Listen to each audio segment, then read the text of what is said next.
পশ্চিমবঙ্গে যে voter list তার সংশোধনের কাজ আরম্ভ হতে চলেছে এবং থ্রু আউট দ্য ইয়ার এই কাজ চলে। ভোটার লিস্টের কাজ সংশোধন করার জন্য, নতুন নাম ইনক্লুশন ডিলিশনের জন্য আপনারা জানেন যে প্রত্যেক বুথে একটা করে বুথ লেভেল অফিসার বিএলও নির্বাচন কমিশনের তরফ থেকে অ্যাপয়েন্ট করা হয়। ইলেকশন কমিশনের গাইডলাইন আমরা যেটা পড়েছি যে বুথ লেভেল অফিসার অ্যাপয়েন্ট করেন, প্রত্যেক বিধানসভার জন্য একজন ইআরও বলে আধিকারিক থাকেন, তিনি পুরো বিধানসভার ইলেকশনের ব্যাপারটা দেখাশোনা করেন।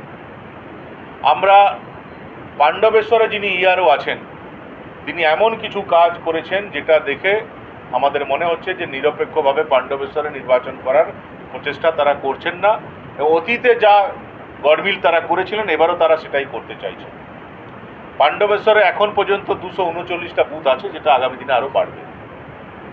239টা বুথের মধ্যে আমরা সার্ভে করে দেখলাম যে 239টা বুথের মধ্যে 103টা এমন বুথ আছে যেখানে এমন লোকদেরকে বিএলও করা হয়েছে যারা সে বুথের ভোটারই নন।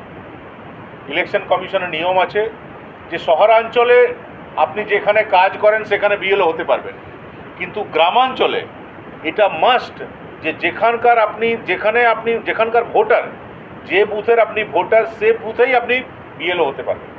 পাণ্ডবেশ্বরে শয়ে প্রায় 239টার মধ্যে প্রায় 100-র বেশি আঙ্গনওয়াড়ি ওয়ার্কারদেরকে বিএলও করা হয়েছে। নিয়ম আছে যে প্রত্যেক বুথে প্রথমে গ্রুপ সি রাজ্য সরকার কর্মী বা কেন্দ্রীয় সরকার কর্মী যদি থাকে তাকে প্রথমে বিএলও করতে হবে। যদি রাজ্য সরকার বা কেন্দ্রীয় সরকার কর্মী না পাওয়া যায় তাহলে ইলেকশন কমিশনের পারমিশন নিয়ে অন্য কাউকে করা যাবে। কিন্তু পাণ্ডবেশ্বরে আমরা সব ডকুমেন্ট দিয়ে দেব, 103টা বুথ এমন আছে যেখানে এমন লোকদেরকে বিএলও করা হয়েছে যারা সেখানে থাকেনই না, অন্য জায়গায় থাকেন।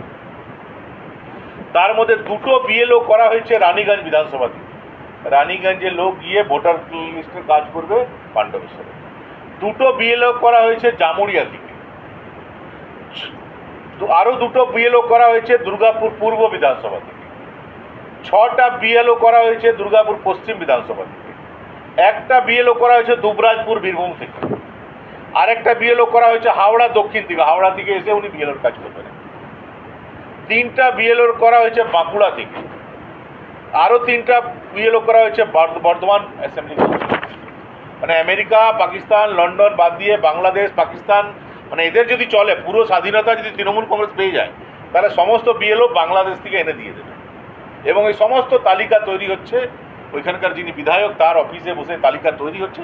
সে তালিকা চলে যাচ্ছে ইআরও কাছে, আর ইআরও কোনো তদন্ত না করে, যেহেতু বিধায়ক রেকমেন্ড করেছেন, সবটাই তিনি মেনে নিচ্ছেন এবং এই তালিকা ঘোষণা হচ্ছে। আমরা এর বিরুদ্ধে প্রতিবাদ জানিয়ে এবং প্রত্যেকটা তথ্য দিয়ে গতকাল রাত্রেই আমরা চিফ ইলেকটোরাল অফিসার ওয়েস্ট বেঙ্গলকে আমরা ব্যাপারটা জানিয়েছে, মেল করেছি এবং আপনাদের মাধ্যমে এরা আমরা জনসমক্ষে আনতে চাই। আপনাদেরকে পুরো তথ্য আমরা দিয়ে দেবো, আপনারা এটা ভেরিফাই করে নিন। এবং আমরা চাইছি যে চিফ ইলেকটোরাল অফিসার এই বিষয়ে যাতে ইআরও নিরপেক্ষভাবে কাজ করেন সে ব্যবস্থা তিনি করুন। এখন থেকে যদি এই অবস্থা থাকে তাহলে ভোট আস্তে আস্তে কী হবে।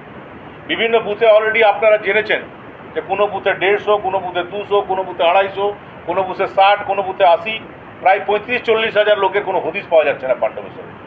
কীভাবে অতীতে ভোটে জিতেছিল তৃণমূল কংগ্রেস সেটা এখন আমরা বুঝতে পারছি।